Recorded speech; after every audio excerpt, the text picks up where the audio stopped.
Independent candidates hope to make their lone voices count in their battles with political parties for votes in this year's general elections. For the first time in democratic South Africa, individuals are vying for seats in both the National Assembly and provincial legislatures. Malungelo Boy travelled to Sasolburg in the Free State, where he sat down with an independent candidate hoping to widen the pool of leadership in that province's legislature. Yeah, hi everyone, my name is Ramaswabudi Johannes Sising, also known as JJ Sising. I want to welcome you to my hometown, Zambela, Sasolburg. Sising is one of several South Africans who will contest this year's national and provincial government elections as an independent candidate.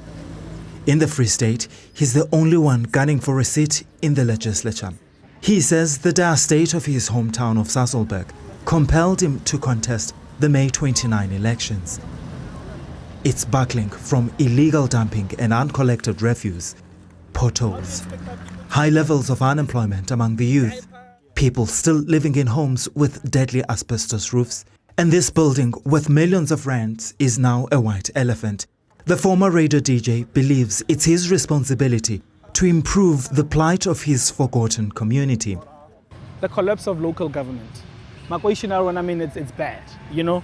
Two, the issue of the township economy, small businesses, kokasi, they're all taken. I mean, if you look here, Kima Pakistani da.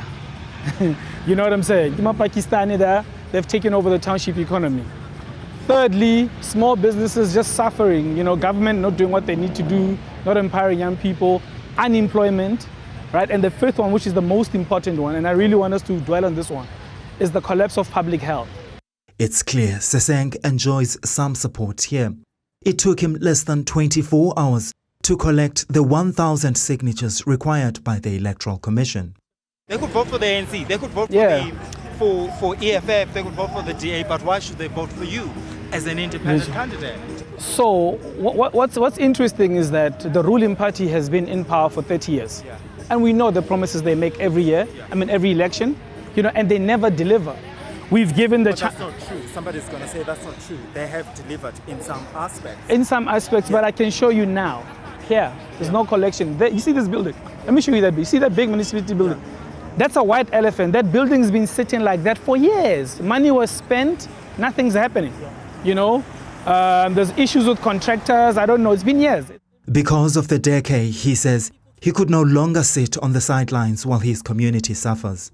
Will know for a fact that they've got a voice up there that fights for their budgets, that fights for their townships to be better, that fights for their voices to be heard. I mean, you know how many times that tender stadium has gone out? You know how many times? You tell me. A couple of times. Yeah. But it's almost a ghost because tender but the stadium is not fixed, the money disappears. Yeah. Despite the local support he enjoys from the community of Zambela, he's well aware that won't necessarily translate into votes. The challenges are, especially when you speak to the older people, right? You can't convince them otherwise. You know, but so once the conversation is, there's nothing more you can say. You know, they know what the liberation movement has done for them, and you can't fight that. But on the other side, with us young people, it's about representation. You know, the people here, the people love the organization so much. Oh, by the way, this is my grandmother's house. Oh, nice. It's even green. Yeah. That's how much the ANC is loved. You know what I'm saying? This is your granny's house. Yeah, this is my grandmother's. That's where I grew up, you know. Yeah. So it's green. It's green. The irony for you, does it hurt? Does it hurt? It doesn't hurt. It doesn't hurt. One of the major challenges for Sising and almost all other independent candidates is resources for their campaigns. Luckily, he has friends such as popular podcaster Mac G, who lent him a helping hand to raise the 15,000 rand deposit required by the IEC. They'll call you in the middle of the night, hey, JJ, you know, I want to assist you, but, you know, how do we assist you? Because my comrade Arabon, I'll never get business from the municipality again. I'll never get business from provincial government. So, you know, because obviously the IEC has, you know, we've gone through a process, electoral funding. You know, there's a specific bank account which the funds have to come in and it is declared. So people are scared that, hey, they're not going to give me business. Yes. So many people are offering money. But the minute I start taking that money, I'm going to get into trouble. ICE will probably, disqualify me.